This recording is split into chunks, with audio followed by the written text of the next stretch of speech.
Assalamualaikum warahmatullahi wabarakatuh. Salam sejahtera buat Sobat Lin Whitening dimanapun berada. Oke, kita lanjutkan saja ceritanya. Jangan lupa untuk bantu Mimin tekan tombol like terlebih dahulu. Gas.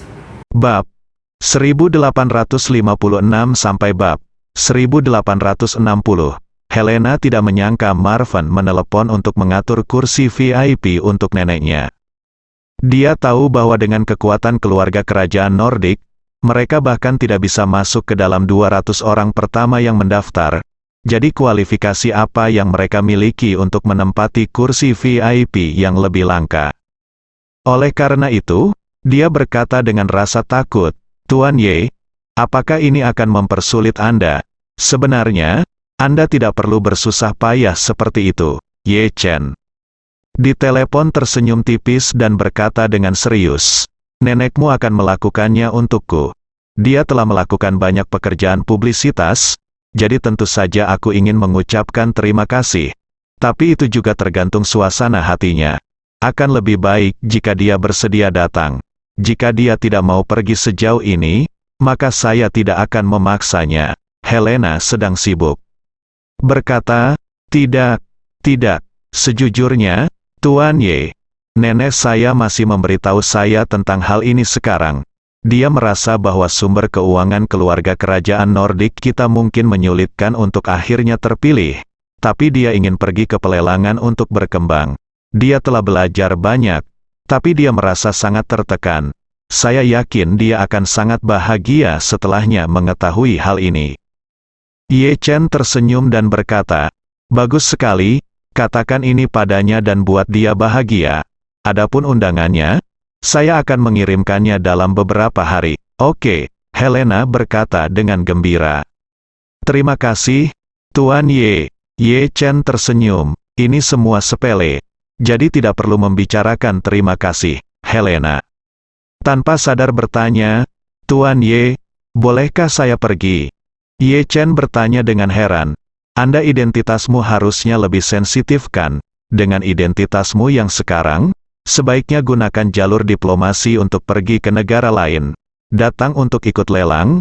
Aku khawatir prosesnya tidak mudah untuk dijalankan," ucap Helena dengan agak frustasi. Sebenarnya, saya juga tahu bahwa saya tidak bisa pergi. Saya hanya ingin bertanya tanpa sadar."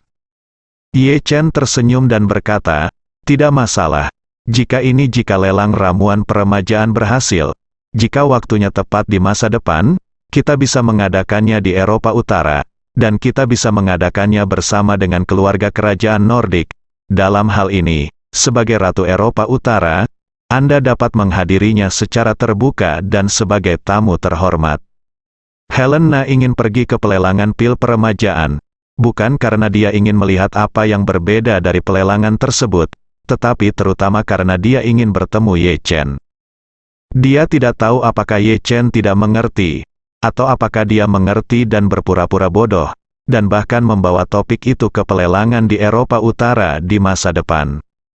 Tak berdaya, dia hanya bisa bertanya, "Tuan Ye, jika Anda benar-benar ingin mengadakan lelang di Eropa Utara, maukah Anda datang sendiri?"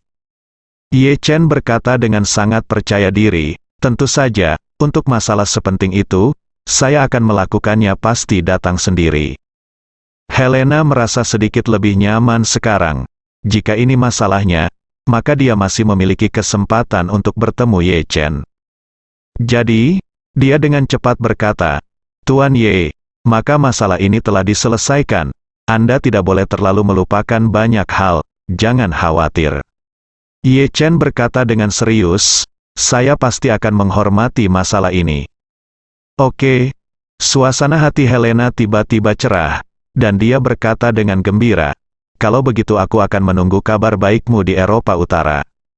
Ye Chen setuju, dan setelah keduanya bertukar beberapa kata, Ye Chen dan Helena ucapkan selamat tinggal dan menutup telepon.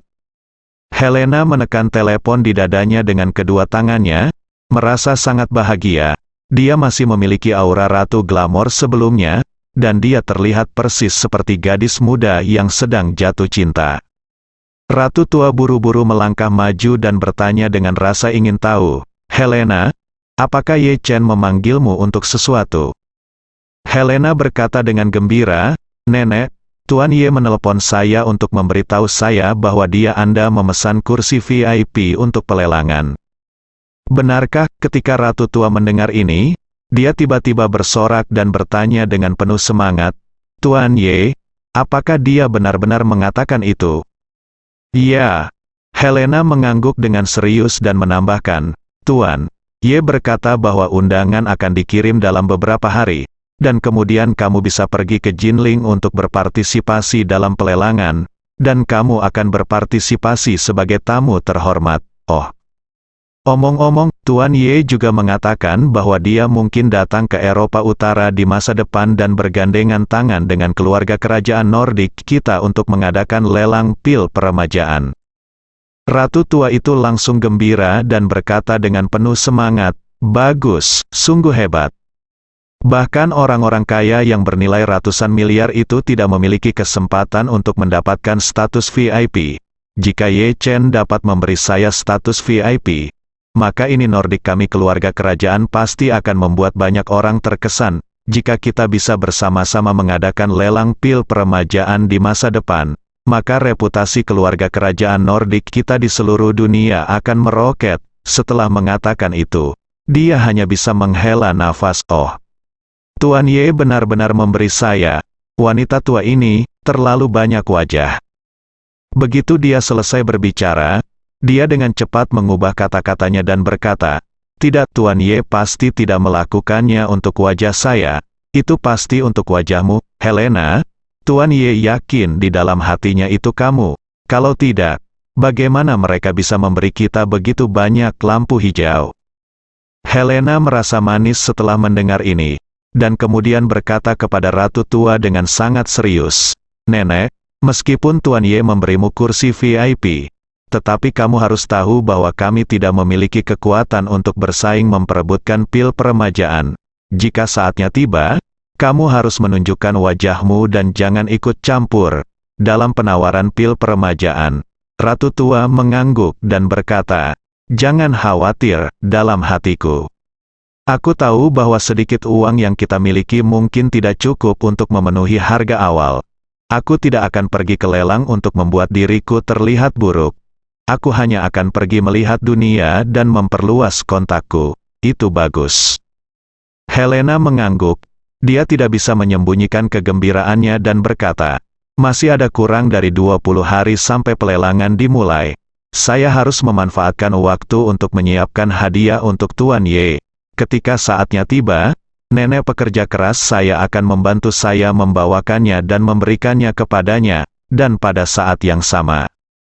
Di kamar presidensial Istana Buckingham di Jinling, Fei Kexin telah memperoleh informasi yang ditemukan oleh Chen Yingshan. Sebagai pemimpin tertinggi Istana Jinling Buckingham, Chen Zekai jarang muncul di depan umum. Namun ia sudah lama berada di Jinling, dan tidak dapat dipungkiri bahwa ia akan meninggalkan beberapa data gambar. Apa yang ditemukan Chen Yingshan adalah foto Chen Zekai menyumbang kepalang merah Jinling atas nama Istana Jinling Buckingham. Ketika Fei Kexin melihat foto Chen Zekai, dia langsung memastikan bahwa salah satu dari dua pria yang lewat di lobi hari ini adalah Chen Zekai. Fei Kexin tidak bisa menahan diri untuk tidak bergumam pada dirinya sendiri. Istana Buckingham adalah milik keluarga Ye Dianjing. Secara umum, Istana Buckingham di setiap tempat harus menjadi jembatan lokal atau bahkan basis keluarga Ye. Jadi Chen ini Zekai pastilah keluarga Ye, juru bicara keluarga di Jinling. Berbicara tentang ini, Fei Kexin menambahkan, keluarga Ye masih sangat berkuasa di Tiongkok. Sebagai juru bicara keluarga Ye di Jinling, Chen Zekai seharusnya memiliki status sosial yang tinggi di Jinling.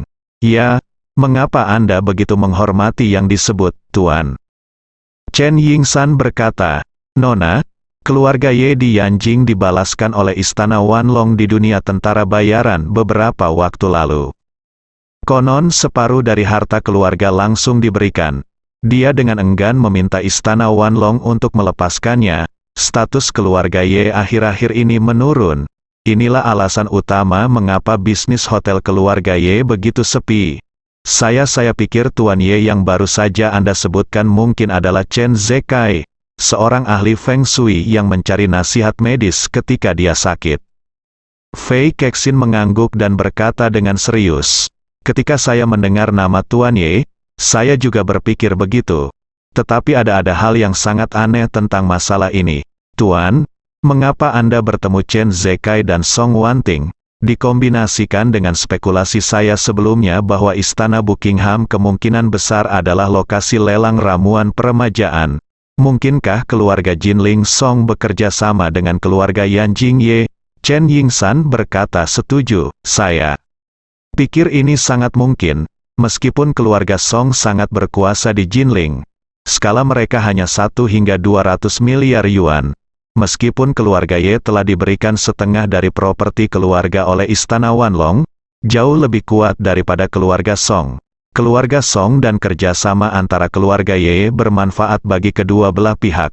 Keluarga Song dapat meningkatkan statusnya sampai batas tertentu, dan keluarga Ye juga dapat memperoleh kembali miliknya status sampai batas tertentu." Itu masuk akal. Fei Kexin mengangguk sedikit, tapi alisnya seperti daun willow masih bertumpuk dengan manis.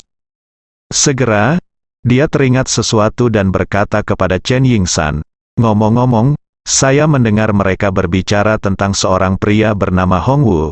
Tapi saya tidak tahu bagaimana menulis kata Hong Wu. Tolong bantu saya mencari tahu siapa Hong Wu ini adalah. Siapa dia?" Menanyakan tentang Hong Wu di Jinling seperti bertanya tentang siang bersaudara di Hong Kong. Anda bisa menjemput siapapun di jalan dan Anda bisa bertanya tentang 4, 5, atau 6 orang. Oleh karena itu, Chen Yingsan segera menanyakan beberapa informasi tentang Hong Wu, dan kemudian segera melaporkannya ke Tang Kexin. "Nona, saya sudah menanyakan tentang Hong Wu. Dia adalah pemimpin pasukan bawah tanah Jinling. Dia sangat terkenal di Jinling, dan dia juga telah melakukan kejahatan. Ada banyak industri, termasuk hotel bernama Tianxiang Mansion, yang merupakan salah satu hotel kelas atas terbaik di Jinling dan sangat terkenal." Fei Kexin mengangguk dan menganalisis, "Tuan Ye itu, dia dan Chen Zekai dengan santai mengatakan bahwa mereka akan mengirim orang pergi ke Hong Wu. Meskipun saya tidak tahu siapa yang ingin dia kirim pergi, tetapi dari nada bicaranya yang lugas ketika dia mengatakan ini, saya tahu bahwa Hong Wu juga harus patuhi perintahnya." Berbicara tentang ini, Fei Kexin dia hanya bisa menghela nafas. Jika Tuan Ye hanyalah seorang ahli Feng Shui, bukankah agak aneh jika Chen Zekai dan Hong Wu sangat menghormatinya? Chen Yingsan berkata, "Tidak apa-apa, Nona. Anda lupa bahwa Tuan Lai sangat menghormatinya. Seberapa besar rasa hormat Anda terhadap Tuan Lai? Setiap kali saya melihatnya, saya penuh hormat." Fei Kexin berkata dengan serius. Situasi kakek Lai berbeda. Kakek Lai adalah ahli Feng Shui terkenal di kalangan Tiongkok. Dia sangat dihormati, dan berapa banyak leluhur yang dia miliki. Warisan 10 generasi tertata rapi. Belum lagi kakek saya, bahkan manusia dari keluargaan sangat hormat saat bertemu kakek Lai. Setelah itu, dia menambahkan, "Tetapi Tuan Ye sepertinya baru berusia 20-an. Dia bukan dari keluarga Feng Shui. Bagaimana dia bisa memiliki reputasi yang begitu hebat?" Chen Yingsan mengangkat bahunya, mungkin karena dia masih muda dan menjanjikan. Berbicara tentang ini, Chen Yingsan memikirkan sesuatu dan buru-buru berkata, "Nona, Tuan Ye itu, mungkinkah dia berasal dari keluarga Ye?" "Saya juga telah mempertimbangkan kemungkinan yang kamu sebutkan ini," Fei Kexin berkata. "Tapi menurutku itu tidak mungkin. Jika dia berasal dari keluarga Ye, Chen Zekai tidak boleh memanggilnya dengan gelar aneh seperti Tuan Ye seperti memanggilku Tuan Fei tanpa alasan apapun." Setelah mengatakan itu, dia merasa bahwa dia tidak bisa terlalu absolut. Jadi dia berkata, "Sanshan, kamu sebaiknya memeriksa informasi keluarga Ye. Cari tahu semua informasi tentang generasi muda keluarga Ye dan tunjukkan kepadaku untuk melihat apakah aku bisa menandinginya." Chen Yingsan segera berkata, Kalau begitu saya akan segera melakukannya. Informasi tentang anggota keluarga Ye tidak mudah ditemukan, tetapi tidak sulit bagi keluarga Fei. Segera, Chen Yingsan mendapatkan semua informasi tentang generasi muda keluarga Ye dan menyerahkannya kepada Fei Kexin. Fei Kexin memeriksa banyak dokumen, termasuk dokumen Ye Feng dan Ye Hao, dan menemukan bahwa dokumen tersebut tidak ada hubungannya dengan Tuan Ye yang dia temui. Jadi dia mengesampingkan dokumen itu dan berkata dengan ringan, "Sepertinya dia adalah bukan Ye Hao. Anggota keluargaku kebetulan memiliki nama keluarga yang sama dengan Ye."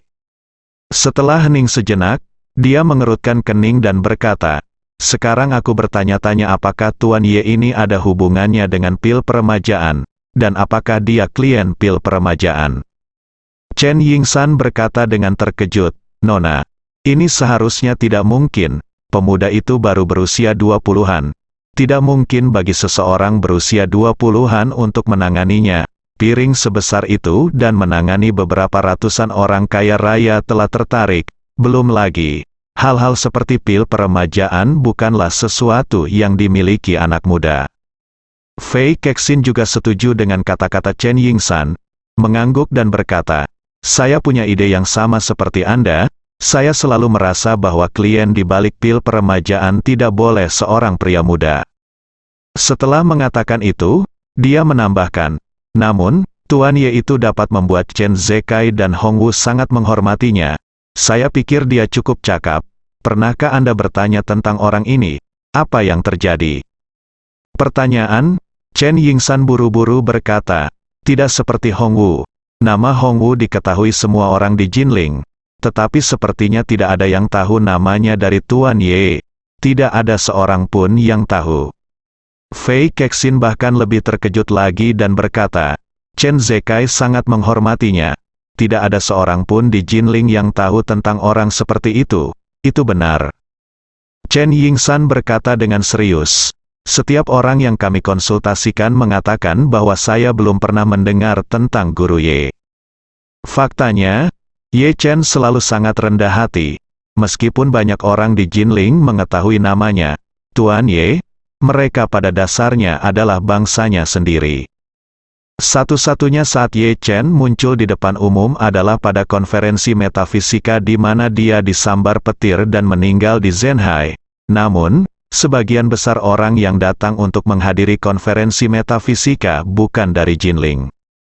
Terlebih lagi, kekuatan yang ditunjukkan Ye Chen saat itu begitu kejam sehingga orang-orang itu bungkam tentang perbuatan Ye Chen. Adapun Hongwu, Wei Liang, Chen Zekai dan Qin Gang, jika seseorang bertanya kepada mereka tentang perbuatan Ye Chen, mereka tidak akan menjawab sepatah kata pun. Oleh karena itu, meskipun Jinling adalah rumah Ye Chen, memang tidak banyak orang di Jinling yang mengenalnya dan Tuan Ye. Hal ini membuat Fei Kexin semakin bingung. Awalnya, dia berpikir bahwa Ye Chen harus menjadi ahli Feng Shui yang terkenal di daerah setempat, jadi beberapa tokoh lokal terkemuka akan memberinya rasa hormat. Tapi sekarang sepertinya dia hampir tidak memiliki reputasi lokal, dan itu sungguh aneh. Fei Kexin mengerutkan kening dan berkata, "Saya selalu merasa ada yang salah dengan masalah ini, dan ada yang salah dengan Tuan Ye bernama Ye, tapi saya tidak tahu apa masalahnya untuk sementara waktu." Chen Yingsan buru-buru menghibur. "Nona, tolong jangan terlalu khawatir. Mungkin orang bernama Ye itu tidak memiliki keterampilan nyata, dan dia mungkin tidak memiliki hubungan langsung dengan pil peremajaan." Fei Kexin berkata dengan sangat tegas, "Sanshan, ingat, nenek moyang kita mengatakan bahwa segala sesuatunya akan salah jika ada yang tidak beres. Ada setan." 7 kata ini adalah salah satu standar emas untuk menilai masalah. Jika ada sesuatu yang bertentangan dengan akal sehat dan membuat kita tidak dapat melihatnya, maka pasti ada sesuatu yang kita belum sepenuhnya dipahami. Setelah kita memahaminya, masalah ini secara alami, Anda dapat memahaminya. Ini adalah pengalaman yang dirangkum Fei Kexin ketika dia masih sangat muda. Ketika dia masih kecil, dia menyaksikan para pesulap melakukan trik sulap, setiap trik sulap tampak begitu indah dan misterius sehingga dia tidak dapat menemukan alasannya. Jika itu adalah anak-anak lain, mereka akan langsung mengubah misteri ini menjadi pemujaan terhadap penyihir, mengira bahwa penyihir tersebut benar-benar mengetahui sihir. Namun, Fei Kexin selalu yakin bahwa alasan mengapa semua sihir tidak dapat dipahami bukanlah karena sang penyihir benar-benar mengetahui sihir, tetapi karena dia belum memahami misterinya. Oleh karena itu, dia meminta keluarganya untuk mengundang banyak pesulap untuk menguraikan rahasia setiap trik sulap untuknya saat itu juga. Karena banyak trik sulap yang tampak luar biasa atau bahkan mustahil terungkap satu persatu, dan mekanisme serta misteri di baliknya terungkap kepadanya, dia segera menemukan bahwa semua keraguan dan keterkejutannya lenyap pada saat itu. Pengalaman masa kecil ini semakin memperkuat arah dasar dan logikanya dalam menilai sesuatu. Kini Ye Chen adalah sebuah trik sulap di hadapannya, sebuah trik sulap yang logika di baliknya belum dia pahami, jadi dia tidak sabar untuk mengungkap misteri di balik keajaiban ini. Chen Yingsan berpikir sejenak dan kemudian berkata, "Nona, itu benar-benar tidak bisa dilakukan. Saya akan mengatur pengawal yang menyertainya untuk mengikuti Tuan Ye diam-diam untuk melihat apakah mereka dapat menemukan sesuatu." "Tidak," Fei Kexin segera menolak, "saya tidak mengerti pihak lain. Kami tidak dapat mengambil risiko sampai kami mendapatkan beberapa pound atau tael." Setelah mengatakan itu, Fei Kexin menambahkan, "Kami baru saja tiba di Jinling, dan masih ada hampir 20 hari sebelum pelelangan pil peremajaan dimulai. Lebih baik dilanjutkan perlahan dan mantap. Jangan bertindak terlalu tergesa-gesa, saya ingin memikirkannya dulu. Mari kita cari tahu siapa nama Tuan Ye," kata Chen Yingsan agak cemas. "Nona, Anda dan Tuan Ye hanya bertemu sekali, dan Anda ingin mengetahui nama belakangnya tanpa membiarkan siapapun mengikutinya. Saya khawatir ini tidak akan mudah."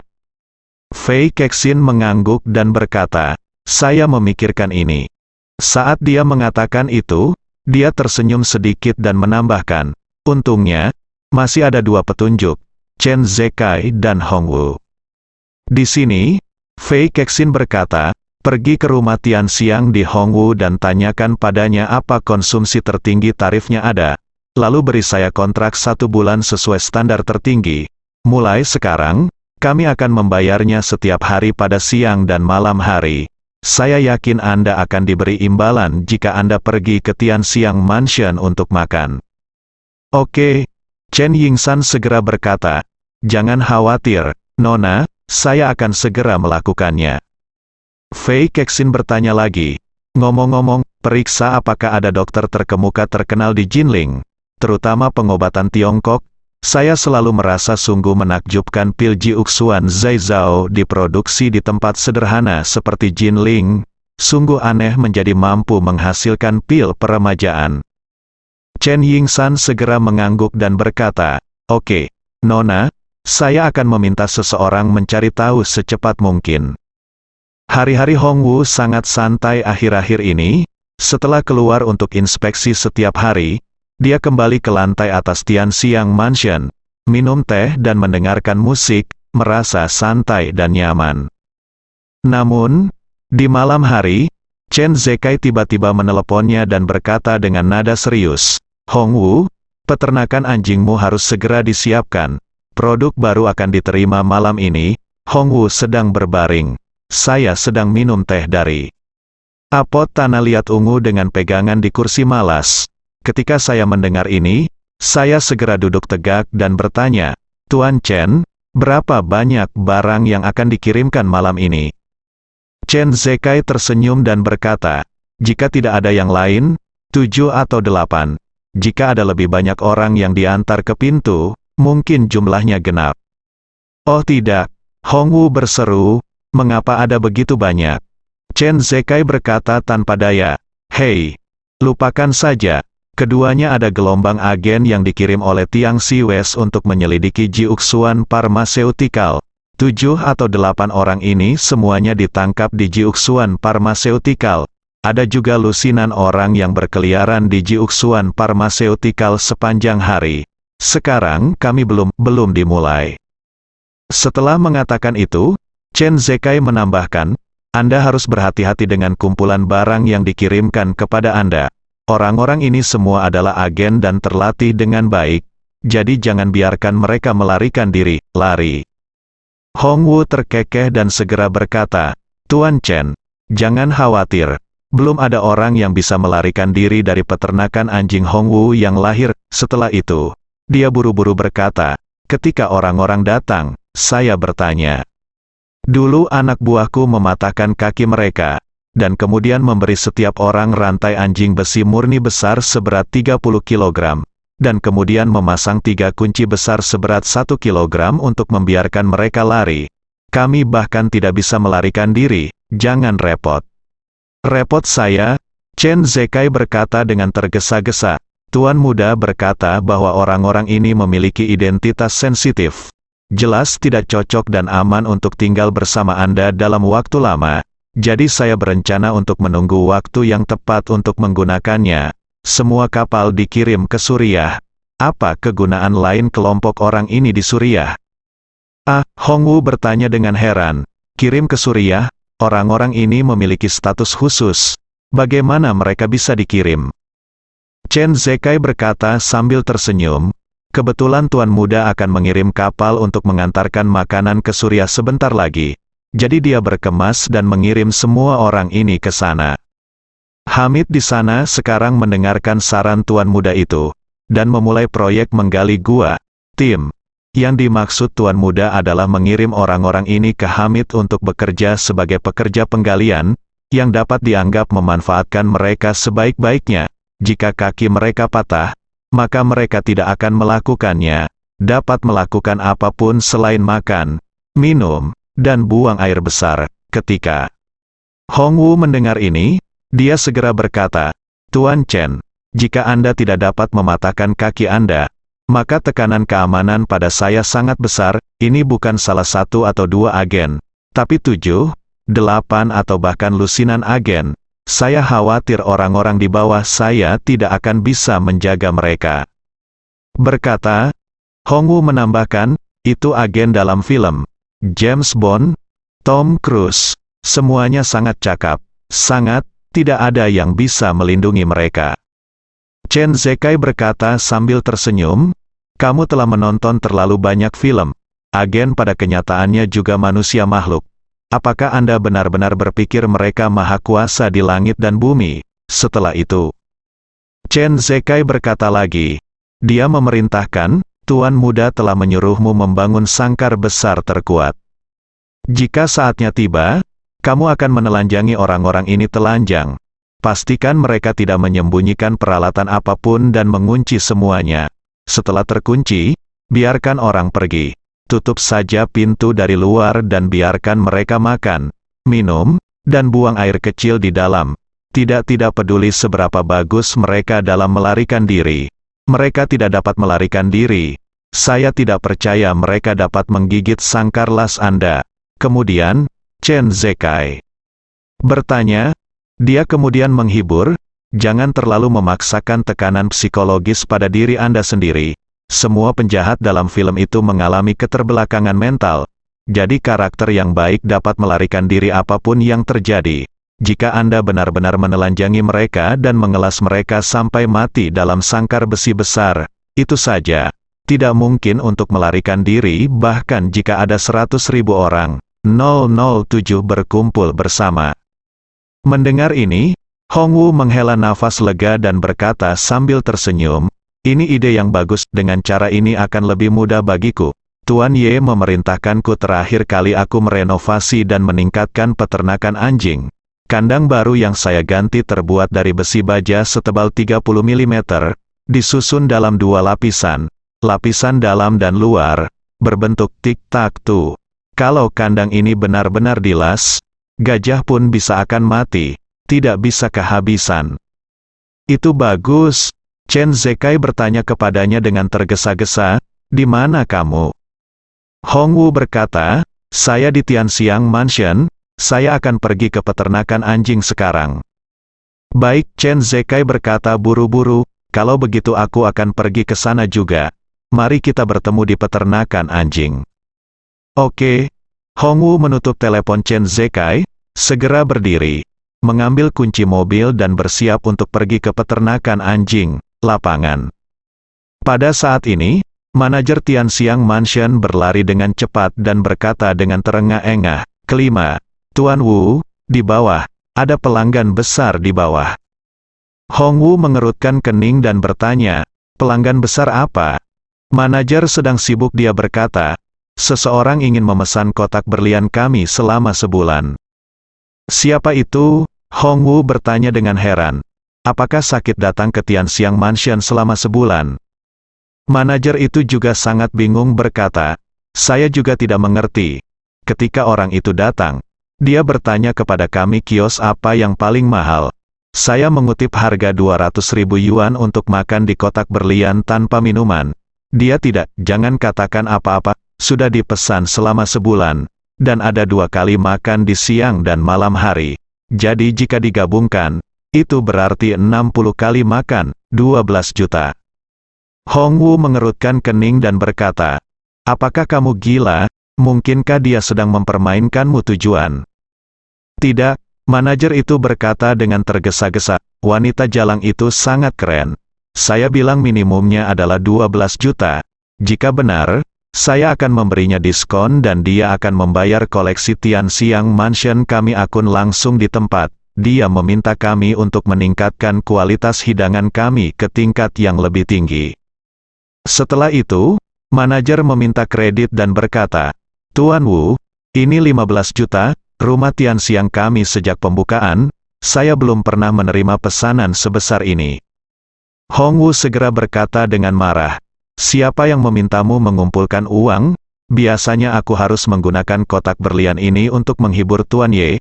Kamu adalah manajer di sini. Kamu tidak punya petunjuk dalam pikiran Anda." Manajer kemudian menyadari bahwa dia telah melakukan kesalahan dan berkata dengan sangat malu, "Maaf, Tuan Wu. Saya hanya berpikir untuk menegosiasikan masalah besar dan lupa bahwa Anda sedang bernegosiasi akan menjamu Tuan Ye. Ini sudah berakhir. Saya akan turun dan memberitahunya segera dan meminta Departemen Keuangan untuk mengembalikan uang itu sebagaimana adanya." Hongwu mendengus dingin dan berseru, "Ingat, mulai sekarang, kotak berlian hanya akan diberikan kepada Tuan Ye. Simpanlah. Jika Tuan Ye tidak datang, itu akan tetap kosong untukku. Tidak peduli berapa banyak uang yang diberikan orang lain kepadamu. Kamu tidak dapat menggunakannya, mengerti?" Manajer segera mengangguk ketakutan dan berkata, "Saya mengerti, Tuan Wu, jangan khawatir, tidak akan ada waktu berikutnya." Ekspresi Hongwu sedikit melembut, dan dia berkata dengan suara dingin, "Saya punya ada yang ingin keluar, jadi cepatlah ke sana, masalah sudah beres."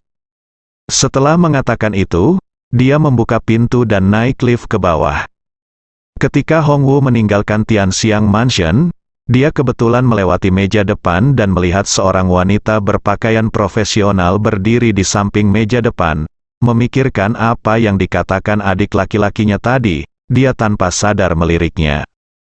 Dan wanita ini adalah asisten pribadi Fei Kexin, Chen Yingsan. Chen Yingsan juga melihat Hongwu saat ini, karena dia baru saja memeriksa informasi Hongwu. Dia mengenali pria parubaya berusia sekitar 50 tahun ini, sekilas mengenakan setelan tang dan kepala botak. Pada saat ini, wanita di meja depan berkata dengan hormat, "Tuan Wu, apakah Anda akan keluar?"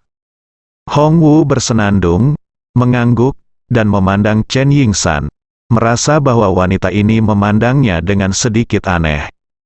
Namun, Hongwu tidak terlalu memikirkannya. Lagi pula, waktunya terbatas dan Chen Zekai masih menunggunya, jadi dia langsung meninggalkan Tianxiang Mansion, masuk ke dalam mobil dan langsung pergi ke peternakan anjing. Pada saat ini, manajer rumah Tianxiang juga berlari menuruni tangga dan langsung mendatangi Chen Yingsan. Dia berkata dengan nada meminta maaf, "Nona, maafkan saya, bos kami mengatakan bahwa kotak berlian tidak menerima reservasi. saya akan menanyakan keuangannya departemen untuk mengembalikan uang itu kepada Anda. Kembalilah.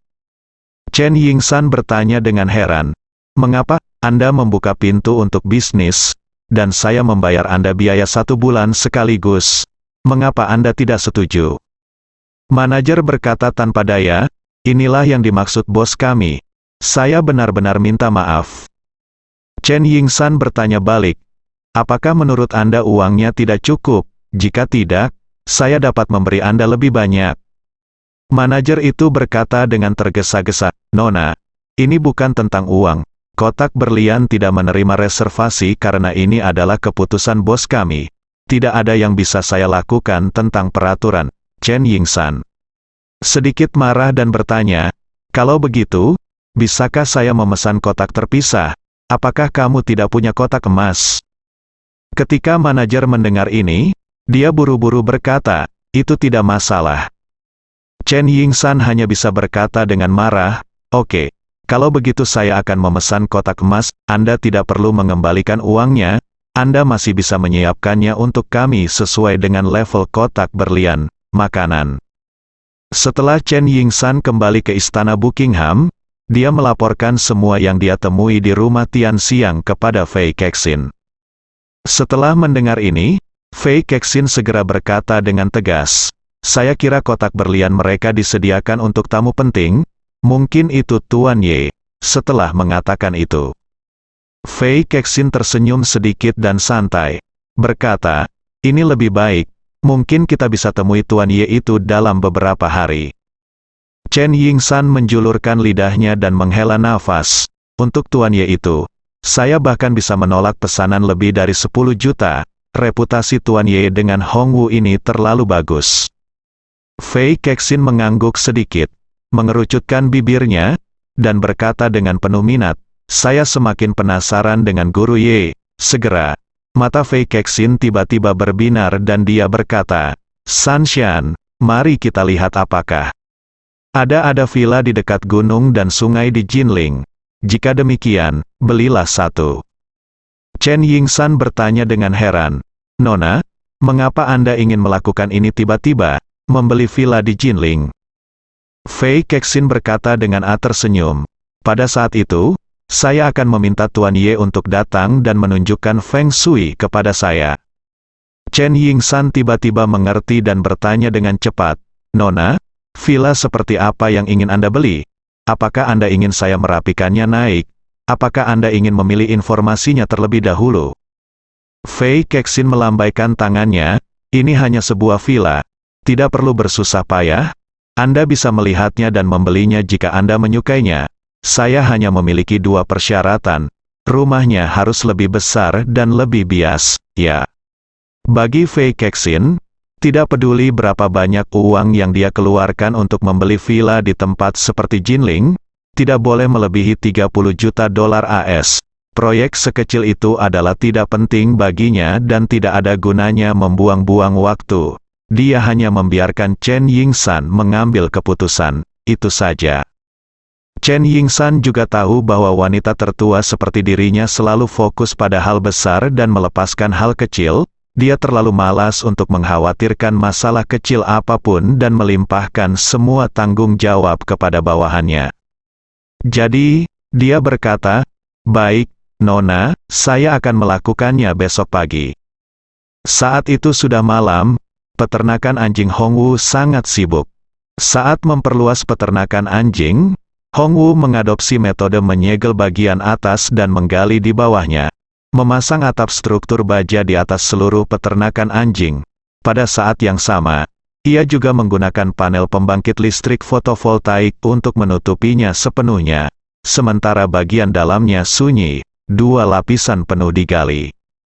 Hal ini tidak hanya memastikan ukuran peternakan anjing menjadi 2 kali lipat, tetapi juga meminimalkan risiko paparan, dan juga membuat seluruh peternakan anjing lebih mudah ditembus. Jika Anda benar-benar dipenjara di sini, akan sangat sulit untuk melarikan diri.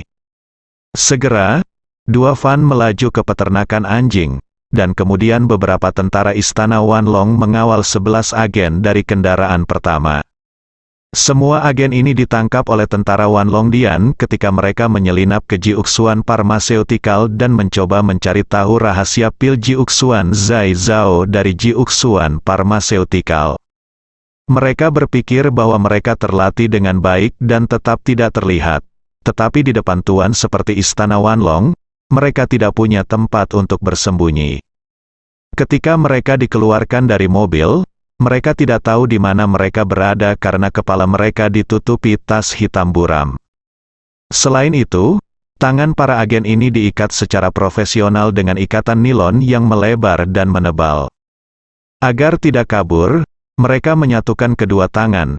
Tidak hanya pergelangan tangan dan lengan bawah diikat dengan ikatan nilon, tetapi kelima jari masing-masing tangan juga diikat dengan kelima jari tangan lainnya. Dalam hal ini, apalagi membiarkan mereka menemukan klip kertas atau pisau untuk melarikan diri. Bahkan jika pisau itu diletakkan di depannya, mereka tidak akan bisa mengambilnya. Ketika tentara Istana Wanlong membawa mereka semua ke lantai bawah tanah kedua peternakan anjing, orang-orang ini tidak tahu situasi apa yang menunggu mereka. Semua orang dibawa ke kandang yang tidak bisa ditembus. Hongwu melepas tas kain hitam yang menutupi kepala mereka satu persatu. Melihat lebih dari 10 pria dengan warna kulit berbeda, dia berkata dengan dingin, "Karena Anda semua adalah agen, saya pikir Anda harus melakukannya. Anda adalah semuanya mahir berbahasa Mandarin. Saya ingin memperkenalkan diri kepada Anda. Nama saya Hongwu Ye, pemilik tanah di Jinling, di tanah seluas 3 hektar ini. Tidak ada yang perlu saya takuti kecuali Tuan Ye. Anda bajingan ada di sini. Ini seperti anjing yang aku pelihara. Kamu harus mematuhi pengaturanku. Jika tidak, aku akan menemukan cara untuk membuat hidupmu lebih buruk daripada kematian, lebih dari selusin." Agen tiba-tiba menjadi gugup saat melihat mereka berada di depan sangkar besi besar. Salah satu dari mereka berseru, "Kami menuntut perlakuan yang manusiawi." Hongwu menghampiri dan menamparkan wajahnya dengan keras, dan mengutuk, "Brengsek, kamu datang ke wilayah kami untuk menjadi pencuri. Kamu ingin mencuri barang-barang kami, tapi kamu masih punya keberanian untuk meminta perlakuan manusiawi kepadaku. Aku meninggalkan hidupmu hanya karena kamu akan lebih atau kurang berguna di masa depan. Mengapa kamu tidak berlutut dan berterima kasih padaku? Tuan Ye menyelamatkan nyawamu. Tapi kamu masih dengan tenang membicarakan hal ini denganku." Setelah mengatakan itu, Hongwu segera berkata kepada anak buahnya, "Pergi dan minta tukang las untuk memberinya penutup besi yang kami buat untuk Tibetan Mastiff sebelumnya.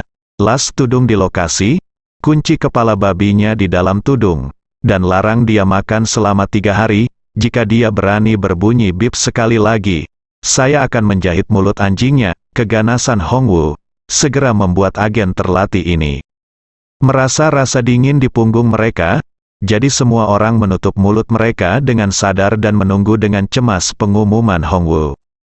Faktanya, mereka tahu betul bahwa perilaku mereka menyelinap ke Jiuxuan Pharmaceutical untuk mencuri rahasia inti adalah ilegal. Selain itu, karena status khusus mereka tidak akan dikenali oleh Barat jika terjadi kesalahan.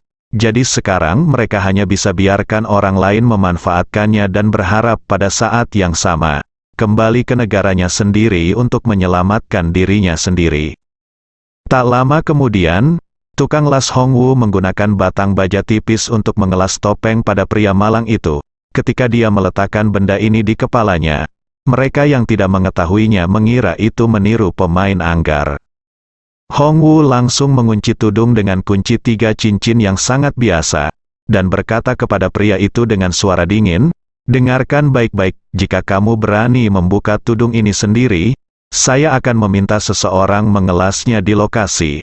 Peti mati, las kamu di dalam, apakah kamu mengerti?"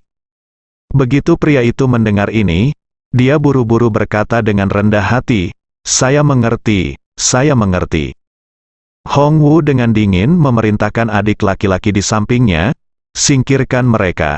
Pakaian, hanya menyisakan 1 celana dalam untuk masing-masing, dan kemudian memasukkan semuanya ke dalam sangkar." Beberapa bawahan segera melepas pakaian kelompok orang ini, memotong ikatan nilon di tangan mereka satu persatu, dan mendorong mereka ke dalam kandang. Karena ada tentara dari istana Wanlong yang berdiri di samping mereka, tidak ada seorang pun di kelompok agen yang berani melawan, jadi mereka hanya bisa masuk ke dalam kandang dengan patuh. Begitu memasuki kandang, rombongan merasakan rasa putus asa. Sangkar ini tidak dapat ditembus oleh manusia. Tulangan setebal 30 mm dilas silang. Hanya menyisakan celah persegi 10 cm di sisinya. Hanya dengan ruang sekecil ini, Anda paling banyak dapat merentangkan tangan. Sangkar yang kuat seperti itu hampir tidak ada kemungkinan brute force cracking. Setelah sekelompok orang ini dimasukkan ke dalam kandang satu persatu, semua harapan mereka tertuju pada pintu besi ini. Kebanyakan dari orang-orang ini ahli dalam memetik kunci.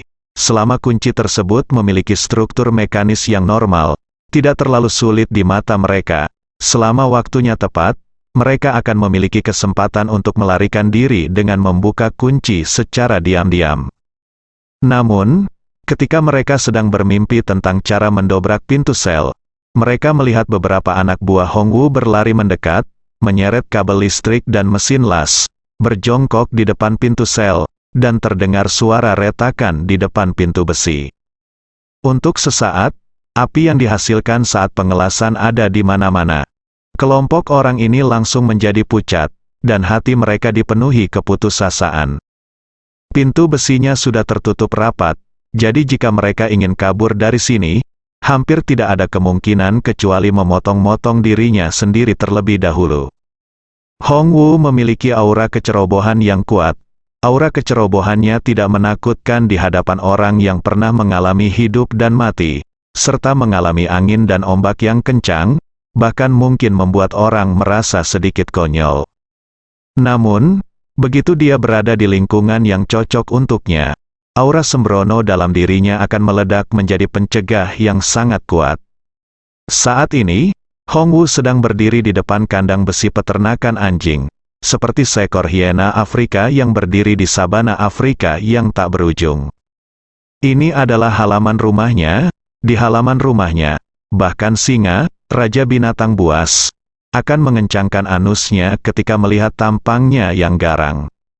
Karena benda ini kelihatannya tidak mencolok, tapi sebenarnya kejam. Lalu bagaimana dengan singa? Bagaimana dengan kuda Nil? Hiena Afrika tidak takut pada siapapun ketika mereka masih muda, dan mereka dapat langsung menggunakan metode yang paling kejam dan kejam di dunia hewan. Tidak ada yang bisa menandingi mereka. Walaupun kelompok agen ini biasanya mengalami bahaya dan sering tertangkap dan ditangkap, namun hal ini terjadi pada masa damai. Penangkapan agen biasanya melibatkan mediasi politik swasta antar negara. Sedangkan untuk agen yang ditangkap, tidak hanya mereka yang disiksa akan juga menikmati perlakuan kemanusiaan yang lebih baik dibandingkan tahanan biasa. Namun, ketika mereka menghadapi Hongwu sekarang, mereka tidak dijamin mendapat perlakuan kemanusiaan, kepribadian dasar, atau omong kosong apapun. Jika Anda menyuruh seseorang untuk mengelas tudung pada seseorang, segera las tudung tersebut lalu kunci kepala Anda. Hal ini tidak diragukan lagi bahwa jika Anda terus membuatnya kesal, dia mungkin benar-benar akan dilas ke dalam peti mati. Terlebih lagi, mereka belum pernah berada di penjara seperti ini seumur hidup mereka. Begitu dia memasuki sel, dia baru saja menutup pintu sel dari luar. Dia bahkan tidak memikirkannya. Pada saat ini, Hongwu menyaksikan dengan dingin ketika gerbang besi telah ditutup sepenuhnya. Dia mencibir dan memberitahu orang-orang di sekitarnya, dengarkan baik-baik, mulai sekarang, kami hanya akan memberi mereka makan 1 kali sehari, dan makanannya harus seperti serendah mungkin, gemuk, rendah karbohidrat, dan setiap jam, saya memberi mereka mandi air dingin untuk menyiksa mereka sampai kelelahan, sehingga mereka tidak hanya memiliki kekuatan fisik untuk melarikan diri, mereka bahkan tidak punya energi mental untuk melarikan diri. Adik laki-lakinya langsung mengiyakan dengan lantang, namun sekelompok agen tiba-tiba terjatuh ke dalam gudang es. Mandi air dingin setiap jam tidak akan membunuh siapapun dalam cuaca bulan April saat ini. namun jelas dimaksudkan untuk melemahkan kekuatan fisik dan kemauan mereka, dan pada saat yang sama mengganggu kelangsungan istirahat mereka. Akibatnya, tidur dasar pun tidak dapat dijamin, dan bahkan orang yang kuat pun akan pingsan. Chen Zekai berkata pada saat ini, "Hongwu, kamu harus belajar dari Zhou Xingqi dan menambahkan beberapa obat pencahar ke dalam air." Hongwu terkekeh, Tuan Chen punya ide bagus. Setelah mengatakan itu, dia segera berbalik dan berkata kepada adik laki-laki di sebelahnya, "Kalian semua, saya mendengar apa yang dikatakan Tuan Chen. Siapkan obat pencahar untuk saya." Adik laki-laki itu mengangguk dengan cepat, "Baiklah, Tuan kelima." Hongwu kemudian bertanya lagi kepada Chen Zekai, "Tuan Chen, apakah kamu punya barang lagi yang harus dikirim nanti?" "Iya." Chen Zekai mengangguk, "Saya kira orang-orang itu tidak akan menyerah. Mereka pasti akan pergi ke Jiuxuan Pharmaceutical untuk mencari tahu apa yang terjadi. Lalu datanglah dan tangkap sebanyak yang kamu bisa." Hongwu berkata sambil tersenyum, "Oke. Kalau begitu aku akan membawa 2 orang ini ke sampingku. Kandangnya juga gratis. Lagi pula, aku punya banyak ruang di sini. Aku khawatir itu akan ada terlalu banyak orang di sini dan akan sulit untuk dikelola. Tetapi sekarang tampaknya tidak ada masalah besar dalam manajemen." Setelah itu, Hongwu berkata dengan sedikit khawatir, "Tuan Chen, apa yang saya khawatirkan tentang sekarang adalah ketika ada lebih banyak orang dan kita mengangkut mereka keluar, akan ada yang tidak beres. Tidak peduli seberapa kuat sangkar ini dilas, kandang ini harus dibelah ketika kita melepaskannya." Chen Zekai tersenyum dan berkata, "Ini akan lebih mudah. Jika saatnya tiba, saya akan menyiapkan beberapa suntikan anestesi untuk Anda gunakan pada beruang. Saya akan memberikan suntikan masing-masing melalui kandang. Setelah semuanya diletakkan, mereka akan langsung dimasukkan ke dalam wadah, 1 mobil, bawa ke dermaga untuk dimuat, dan akan dikirim ke Hamid dalam waktu singkat." Hongwu menghela nafas lega dan berkata sambil tersenyum, "Itu akan jauh lebih mudah." Saat itu dini hari di Washington, D.C., AS. Di pangkalan penelitian dan pengembangan militer, Rogers dan Smith sedang duduk dan merokok di kantor, dan di depan mereka adalah eksekutif senior dari militer dan CIA. Pagi-pagi sekali, kepala 4 departemen mereka mengadakan pertemuan darurat. CIA melaporkan kepada beberapa orang lainnya tentang hilangnya agen satu demi satu, sementara Rutger melaporkan kepada beberapa orang lainnya bahwa belum ada kemajuan dalam penelitian dan pengembangan pembalikan obat, dan obat-obatan yang dikirim kembali oleh Nakamura Shunpei masih tidak efektif. Smith juga memberitahu semua orang kabar buruknya. Dia menghubungi Jiuxuan Pharmaceutical beberapa kali atas nama FDA dan bahkan menaikkan harga obat beberapa kali. Tetapi Jiuxuan Pharmaceutical masih tidak mau memberi mereka 1 kotak lagi pil Jiuxuan Zhao Zhao. Jika terus berlanjut, dalam beberapa hari, 5 pasien akan berhenti minum obat. Eksekutif CIA juga bingung. Dia berkata dengan sedikit kesal, "Semua agen kami yang memasuki Jiuxuan Pharmaceutical telah menghilang tanpa kecuali. Semua agen ini adalah pemain top yang terlatih. Tetapi mereka tidak menyangka bahwa mereka akan berada di perusahaan. Keberadaan perusahaan farmasi swasta tidak diketahui. Saat ini, saya untuk sementara menghentikan pekerjaan agen lain. Tampaknya tidak mungkin mendapatkan informasi rahasia terkait pil Jiuxuan Zhao Zhao dalam waktu singkat." Militer perwakilan sangat terkejut dengan hal ini dan berkata, "Semua agen Anda sangat berkuasa. Tidak masalah jika mereka tidak kehabisan. Tidakkah ada di antara mereka yang memberikan kembali beberapa informasi berguna?" "Tidak." Eksekutif CIA berkata dengan bingung, "Saya merasa Jiuxuan Pharmaceutical itu seperti lubang hitam. Selama orang masuk, mereka akan kehilangan kontak sepenuhnya. Beberapa agen Eropa juga dikatakan telah menghilang, dan tidak ada informasi yang dirilis." Perwakilan militer bertanya dengan tergesa-gesa. "Lalu apa rencana Anda selanjutnya?" CIA eksekutif itu berkata, kita masih perlu mencari kesempatan untuk memahami situasi internal Jiuxuan Pharmaceutical. Belum lagi apakah kita dapat menemukan informasi rahasia Jiuxuan Zhaizhou Pill. Setidaknya kita harus menemukan keberadaan spesifik agen kita, dan kemudian menemukan cara untuk menyelamatkan mereka. Kembalilah. Perwakilan militer berkata dengan sedikit cemas, saya pikir masalah ini akan sangat sulit. Anda mengirim agen menyelinap ke perusahaan swasta untuk mencuri rahasia. Masalah ini tidak akan pernah dibawa ke meja perundingan. Jika pihak lain menolak melepaskan saya, maka saya hanya bisa menderita kerugian karena menjadi bodoh. Eksekutif Chia menghela nafas dan berkata, jika tidak berhasil, maka kami hanya dapat mengirim perwakilan untuk membahas kondisi pelepasan secara pribadi dengan penanggung jawab Jiuxuan Pharmaceutical. Selama kedua belah pihak dapat mencapai konsensus, maka rakyat kami akankah masih ada kesempatan untuk pulang. Saat dia mengatakan itu, dia melihat ke arah Smith dan berkata, ngomong-ngomong, Smith, apakah kamu tidak berencana pergi ke China lagi untuk berbicara dengan orang yang bertanggung jawab atas Jiuxuan Farmasi? Ya. Smith mengangguk dan berkata, saya berencana pergi ke sana lagi dan membeli obat dari mereka. Eksekutif Chia buru-buru berkata, kalau begitu saya akan pergi bersama Anda, dan kemudian saya akan mengaku sebagai milikmu, asisten. Pertama-tama hubungi orang yang bertanggung jawab di Jiuxuan Pharmaceutical untuk merasakannya. Smith berkata dengan canggung, saya belum yakin apakah mereka ingin bertemu dengan saya. Jika mereka tidak ingin bertemu dengan saya mungkin harus mencari mereka. Biarkan perantara menengahi dan lihat apakah kita bisa mendapatkan kesempatan untuk bertemu. Jika kita tidak bisa bertemu, kita tidak punya pilihan selain kembali tanpa hasil. Tidak apa-apa, kata eksekutif Chia. Apakah kita bisa bertemu? Ayo ke China dulu, bersambung.